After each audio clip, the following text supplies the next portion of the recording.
Stars come in many different shapes and sizes, and the most luminous tend to be the most short-lived. It's called the Eddington limit. A star normally balances its outward luminosity with its inward gravitational pull, but in some rare occasions, this limit is exceeded and the star becomes so extraordinarily bright that it can be seen burning galaxies away, making other stars seem like dust in its presence. But the universe only enjoys the spectacle for a short while before the star withers away, leaving a void in space that cannot be replaced.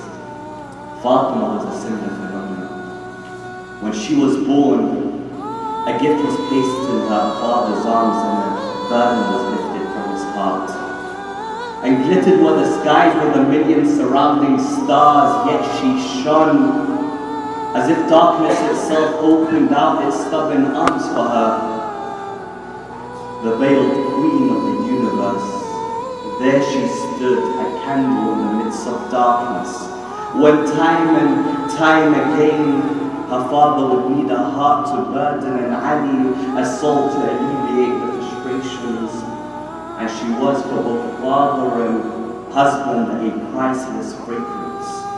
So it wasn't a surprise when many years later they would say Fatima mothered a daughter who happens to be a mountain of patience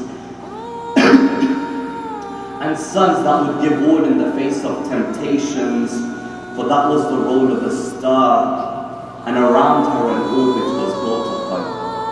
So when she was gone, it was as if the stars that once shone by her side were orphaned and the moon that once shared her light broken.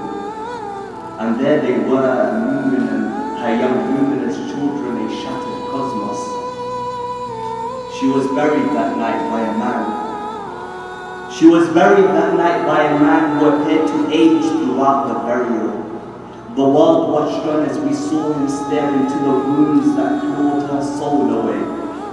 We watched how his mortal eyes stitched the painful images left by her demise, and we witnessed how her memory, once a reality, became a secret spinning across the quartered fabrics of time.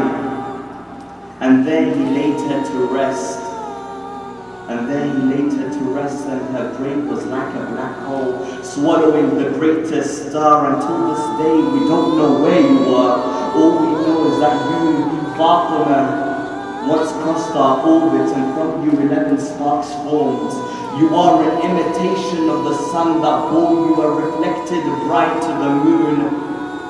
You walk the earth, blinding the eyes of angels like your father at noon. You were raised in the arms of the Quran, while Muhammad was raised in yours, and mother to your father, to the world you are known. A mother to your father, to the world you are known, yet you were crushed behind the door. Yet you are crushed behind the door, a nail tearing through your bones, squeezing the life out of a prince not fully grown. Muhsin would wade inside. Muhsin would wade inside like Hussein under the hooves. Muhsin would wade inside like Hussein under the hooves and choke in his own blood like his brother Hassan, the master of the youth. Because it wouldn't be the last time Fatima would lose a son to the truth. For when he'd shine the way Fatima shined, the way Fatima shines, darkness always surrounds. But if you shine the way Fatima shine, you form a constellation of stars. And that 12th star we think is hidden will appear with our mother's crown, the healer of Fatima, her pride and joy, the Mahdi, the Savior, the remnant of Zahra. Wa aflaha man salla ala Muhammad wa ali Muhammad.